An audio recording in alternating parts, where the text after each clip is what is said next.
Hello friends, welcome to day trader Telugu and good evening. ఇవాల్టి వీడియోలో రానున్న రోజుల్లో మార్కెట్లో మనం గమనించాల్సిన important events and market updates తో పాటు డిహెచ్ఎఫ్ఎల్ రిలేటెడ్ గా ఉన్న ఇంపార్టెంట్ అప్డేట్ అయితే మీతో షేర్ చేస్తాను. డిహెచ్ఎఫ్ఎల్ రిలేటెడ్ గా రీసెంట్ డేస్ లో మల్టిపుల్ అప్డేట్స్ వస్తున్నాయి అండ్ అప్డేట్స్ కారణంగా కమింగ్ డేస్ లో డిహెచ్ఎఫ్ఎల్ ప్రెసెంట్ షేర్ హోల్డర్స్ కి ఎలాంటి ఇంపాక్ట్ ఉండడానికి పాసిబిలిటీ ఉంది.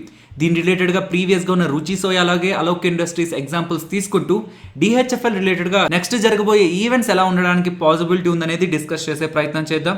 సో ఎంటైర్ కాన్సెప్ట్ అనేది కొంత ఎక్కువ టైం తీసుకుంటుంది కాబట్టి మార్కెట్లో ఉన్న స్మాల్ అప్డేట్స్ ని కవర్ చేసి నెక్స్ట్ డిహెచ్ఎఫ్ఎల్ దగ్గరికి వచ్చే ప్రయత్నం చేద్దాం. లేదు డైరెక్ట్ గా ఈ టాపిక్ దగ్గరికి వెళ్ళాలంటే మీకు ఇక్కడ టైం కనిపిస్తుంటుంది ఫ్రెండ్స్. మీరు ఆ టైం దగ్గరికి వెళ్తే డైరెక్ట్ గా ఈ డిహెచ్ఎఫ్ఎల్ టాపిక్ కి వెళ్ళొచ్చు. ప్రీవియస్ వీక్ లో సడన్ గా మార్కెట్ ఒక పాయింట్ ఆఫ్ టైం లో స్టార్టింగ్ ఆఫ్ ద వీక్ లో 3% దగ్గరగా ఫాలో అయింది అండ్ ఇది కొంత హెల్దీ కరెక్షన్ బికాస్ మార్కెట్ చాలా ఎక్కువగా ర్యాలీ అయింది కాబట్టి కొంత కరెక్షన్ తప్పకుండా మార్కెట్ లో ఉండాలి. సో ఆ కరెక్షన్ ఇప్పుడు స్టార్ట్ అయిందని ఎక్స్పెక్ట్ చేసిన పాయింట్ ఆఫ్ టైం లో అగైన్ మళ్ళీ మార్కెట్ అక్కడి నుంచి రివర్సల్ తీసుకొని ఏ పాయింట్స్ నుంచి అయితే మార్కెట్ ఫాలో అయిందో అగైన్ ఆ పాయింట్స్ దగ్గర రీచ్ వీక్ ఎండ్ లో అయితే క్లోజ్ అవడం జరిగింది. రీసెంట్ వీక్ లో ఎఫ్ఐఎస్ 2591 క్రోర్స్ ఆల్మోస్ట్ 2600 క్రోర్స్ దగ్గరగా ఇండియన్ ఈక్విటీ మార్కెట్స్ లో పెట్టుబడి చేస్తే అంతకు ముందు వీక్ లో 11,800 క్రోర్స్ చేయడం జరిగింది అనమాట. అండ్ ఈ ఎంటైర్ డిసెంబర్ లో 41,000 క్రోర్స్ దగ్గరగా చేశారు అండ్ ఈ ఎంటైర్ 2020లో 1,50,000 క్రోర్స్ దగ్గరగా వాళ్ళు ఎఫ్ఐఎస్ అయితే ఇండియన్ ఈక్విటీ మార్కెట్స్ లో పెట్టుబడి అయితే చేయడం జరిగింది. సో ట్రెండ్ ని మీరు గమనిస్తే ప్రీవియస్ వీక్స్ తో పోలిస్తే లాస్ట్ వీక్ రీసెంట్ వీక్ అయితే కొంత స్ట్రెంత్ అయితే ఎఫ్ఐఎస్ లో కనిపించట్లేదు. అలాగే డిఐఎస్ డేటాని మాట్లాడుకుంటే డిఐఎస్ కూడా ప్రీవియస్ వీక్స్ తో కంపేర్ చేస్తే రీసెంట్ వీక్ లో కొంత తక్కువ సెల్ ఆఫ్ చేశారు. రీసెంట్ వీక్ లో 3,400 క్రోర్స్ మాత్రమే సెల్ ఆఫ్ చేస్తే అంతకు ముందు వీక్ లో 11,000 క్రోర్స్ దగ్గరగా వాళ్ళు సెల్ ఆఫ్ అయితే చేయడం జరిగింది. నెక్స్ట్ ఐపీఓ లిస్టింగ్ గురించి మాట్లాడుకోవాలి friends. Anthony waste handling IPO January 1st ఈ వీక్ ఫ్రైడే రోజు అయితే లిస్ట్ అవ్వబోతుంది. సో ఆల్మోస్ట్ 15 టైమ్స్ దగ్గరగా ఐపీఓ ఓవర్గా అయితే సబ్స్క్రైబ్ అయింది అండ్ ప్రెసెంట్ ఉన్న గ్రే మార్కెట్ ప్రీమియం ప్రకారం చూస్తే ప్రెసెంట్ ఉన్న కండిషన్స్ లో ఐపీఓ లిస్ట్ అయితే 20% లిస్టింగ్ గెయిన్స్ తో ఓపెన్ అవడానికి అయితే పాసిబిలిటీ ఉంది. నెక్స్ట్ బైబ్యాక్స్ గురించి మాట్లాడుకోవాలి. విప్రో ఒక బైబ్యాక్ ట్యూస్డే అంటే 29th డిసెంబర్ అయితే ఓపెన్ అవబోతుంది. సో ఎవరైనా బైబ్యాక్ లో పార్టిసిపేట్ చేయాలనుకుంటే చేయొచ్చు.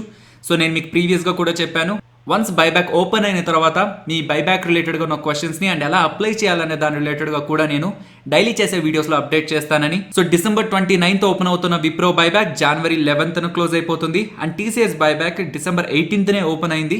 ఇది మనకి January 1st క్లోజ్ అయిపోతుంది అనమాట.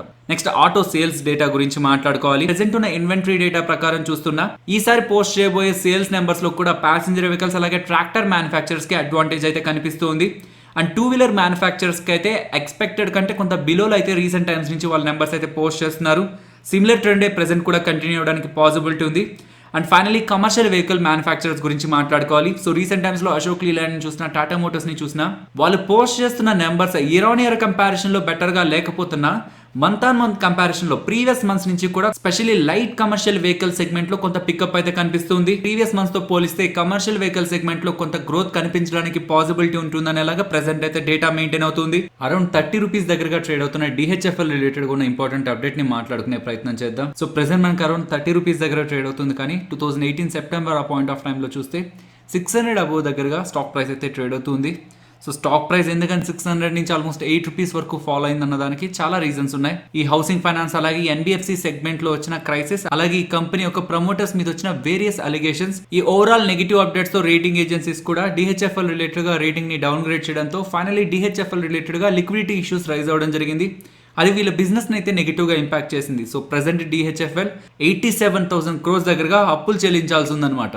అండ్ ఈవెన్ లాస్ట్ కొన్ని డేస్ నుంచి మన టెలిగ్రామ్ లో కానీ ఆర్ఎల్స్ జస్ట్ మీరు గూగుల్లోకి వెళ్ళి డిహెచ్ఎఫ్ఎల్ అని సర్చ్ చేసిన ఓక్ ట్రీ రిలేటెడ్ గా మీకు మల్టిపుల్ అప్డేట్స్ కనిపిస్తుంటాయి. బికాస్ డిహెచ్ఎఫ్ఎల్ ఒక బిజినెస్ ని కొనేందుకు ఓక్ ట్రీ వాళ్ళు ఇంట్రెస్టెడ్ గా ఉన్నారనమాట. కేవలం ఓక్ ట్రీ వాళ్ళనే కాదు, అదాని గ్రూప్, పిరమాల్ ఎంటర్ప్రైజెస్ వీళ్ళందరూ కూడా డిహెచ్ఎఫ్ఎల్ ఒక బిజినెస్ ని కొనేందుకు ప్రయత్నిస్తున్నారు. ఆల్రెడీ మీకు ఐడియా ఉండొచ్చు బట్ ఈ సింపుల్ కాన్సెప్ట్ ని మనం గుర్తుంచుకోవాలి. అనుకుందాం నేను ఒక బిజినెస్ స్టార్ట్ చేశాను అండ్ దాని రిలేటెడ్ గా మీరు నాకు అప్పిచ్చారు. నేను మీకు టైం టు టైం వడ్డీ కట్టలేకపోతున్నాను. సో మీ డబ్బులు నా దగ్గర నుంచి రికవర్ చేసుకోవడానికి మీకు 2 ఆప్షన్స్ ఉంటాయి.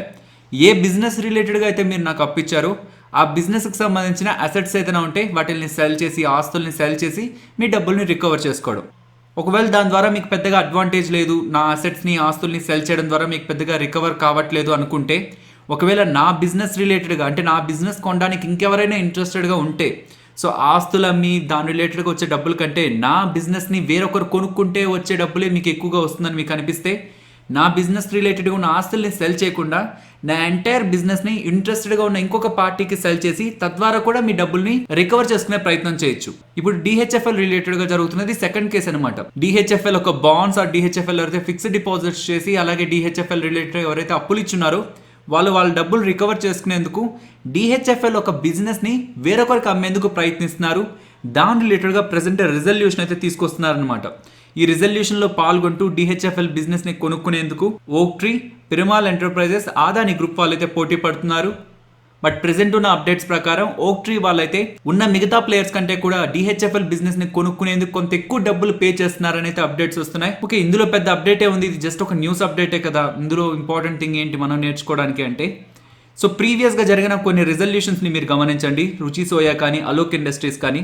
రుచి సోయా కూడా ఇలాంటి కండిషన్స్లోకే వెళ్ళి లైక్ వాళ్ళు తీసుకున్న అప్పులకి తిరిగి రీపేమెంట్ చేయలేని సందర్భంలో రుచి సోయా ఒక బిజినెస్ని పతాంజలి వాళ్ళు కొనుక్కోవడం జరిగింది. సో ఈ డీల్ జరగకముందు రుచి సోయాలో ఎవరైతే ఇన్వెస్టెడ్ గా ఉన్నారో, షేర్ హోల్డర్స్ ఎవరైతే ఉన్నారో, కొత్తగా రుచి సోయా ఒక బిజినెస్ ని కొనుక్కున్న పతాంజలి మేనేజ్మెంట్ ప్రీవియస్ గా ఉన్న ఈక్విటీ షేర్ హోల్డర్స్ ఒక వాల్యూని 99% తగ్గించడం జరిగింది అనమాట. అంటే ఈ డీల్ జరగకముందు రుచి సోయాలో ఎవరైనా షేర్స్ కొనుంటే వాళ్ళ వాల్యూ ఈ డీల్ తర్వాత 99% దగ్గరగా పడిపోవడం జరిగేది. అలాగే అలోక్ ఇండస్ట్రీస్ లో కూడా అలోక్ ఇండస్ట్రీస్ వాళ్ళు కూడా తీసుకున్న అప్పులను తిరిగి పే చేయలేని సందర్భంలో అలోక్ ఇండస్ట్రీస్ ఒక బిజినెస్ ని రిలయన్స్ ఇండస్ట్రీస్ వేరొకరితో కలిసి కొనుక్కోవడం జరిగింది. అలోక్ ఇండస్ట్రీస్ లో ప్రీవియస్ గా ఇన్వెస్ట్మెంట్ చేసిన షేర్ హోల్డర్స్ ఒక వాల్యూని 90% దగ్గరగా తగ్గించడం జరిగిందనమాట. ఇప్పుడు ఎందుకు ఇదంతా చెప్తున్నానంటే, డిహెచ్ఎఫ్ఎల్ రిలేటెడ్గా ప్రెసెంట్ జరుగుతున్న resolution plans or restructuring plans అన్నీ కూడా కమింగ్ డేస్లో ఒక ఫైనల్ స్టేజ్కి వచ్చినట్లయితే ఇప్పటి వరకు డిహెచ్ఎఫ్ఎల్ ఎవరైతే షేర్స్ని హోల్డ్ చేస్తున్నారో వాళ్ళ ఈక్విటీ వాల్యూ కూడా ఆఫ్టర్ రిజల్యూషన్ ఇంపాక్ట్ అవడానికి ఎక్కువ శాతం పాసిబిలిటీ అయితే ఉంది. And recent example Lakshmi Vilas bank కూడా మనం గమనించవచ్చు.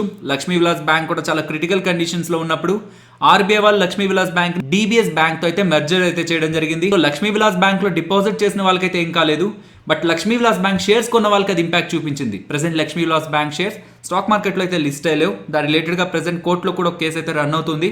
బట్ ఈ ఎంటైర్ టాపిక్ రిలేటెడ్ గా కంక్లూజన్కి వస్తే, ప్రీవియస్ గా most of the companies related గా జరిగిన రిజల్యూషన్ రీస్ట్రక్చరింగ్ ప్లాన్స్ ని మీరు గమనిస్తే ఏ కొత్త మేనేజ్మెంట్ కూడా ప్రీవియస్ గా షేర్స్ హోల్డ్ చేసిన వాళ్ళని రెస్పెక్ట్ అయితే చేయలేదు.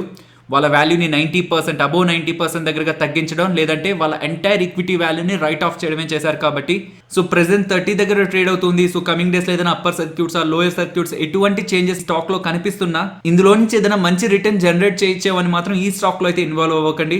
నెక్స్ట్ నిఫ్టీ అలాగే bank Nifty support and resistance గమనిద్దాం. నిఫ్టీ సపోర్ట్ 13,670 దగ్గర గమనిస్తున్నాను, అండ్ రెసిస్టెన్స్ 13,820 దగ్గర.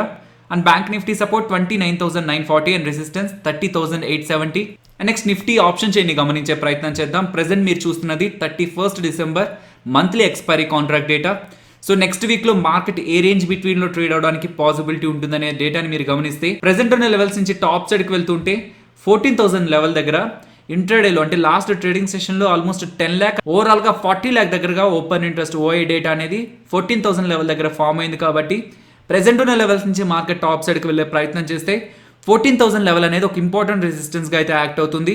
అండ్ ప్రెసెంట్ ఉన్న లెవెల్స్ నుంచి డౌన్ సైడ్కి మూవ్ అయ్యే ప్రయత్నం చేస్తే 13,500 దగ్గర మీరు గమనిస్తే ఓవరాల్ ఓఐ 36 lakhs అరౌండ్ మీకు కనిపిస్తూ ఉంటుంది. మిగతా ఏ లెవెల్ దగ్గర మీకు అంత ఓఐ డేటా బిల్డ్ అవ్వలేదు. కాబట్టి ప్రెసెంట్ ఉన్న లెవెల్స్ నుంచి డౌన్ సైడ్కి మూవ్ అయితే 13,500 అనేది ఒక ఇంపార్టెంట్ సపోర్ట్గా యాక్ట్ అవడానికి అయితే పాసిబిలిటీ ఉంది. ప్రెసెంట్ క్లోజింగ్ నిఫ్టీ 13,750 అరౌండ్ అయితే ఉంది. ఈ లెవెల్ కంటే మార్కెట్ పైనే ఉంటుందని 13,700 దగ్గర పుట్ రైడర్స్ అయితే రైట్ చేశారు. కాబట్టి స్ట్రాంగ్గా ఆ లెవెల్ పైన ఉన్నంత వరకు కూడా మనం మార్కెట్ రిలేటెడ్గా పాజిటివ్ వ్యూనే మెయింటైన్ చేయొచ్చు. సో ఫైనలీ ఇది ఫ్రెండ్స్ మన వీడియో నచ్చిందా? సో నచ్చితే వీడియోని లైక్ చేయండి ఫ్రెండ్స్. అండ్ ఈ వీడియో మన వాళ్ళకి యూజ్ అవుతుంది అనుకుంటే తప్పకుండా షేర్ చేయండి. అండ్ మన ఛానల్ని సబ్స్క్రైబ్ చేయనట్లయితే ఛానల్లో ఉన్న కంటెంట్ ఒకసారి చూడండి ఫ్రెండ్స్. ఇఫ్ ఇన్ కేస్ ఆ కంటెంట్ మీకు ఇంట్రెస్టింగ్ అనిపిస్తే ఛానల్ని సబ్స్క్రైబ్ చేసి పక్కనే ఉన్న బెల్ ఐకాన్ క్లిక్ చేయండి. మరొక ఇంట్రెస్టింగ్ వీడియోతో మళ్ళీ మీ ముందుకు వస్తాను. అంతవరకు టేక్ కేర్. జై హింద్.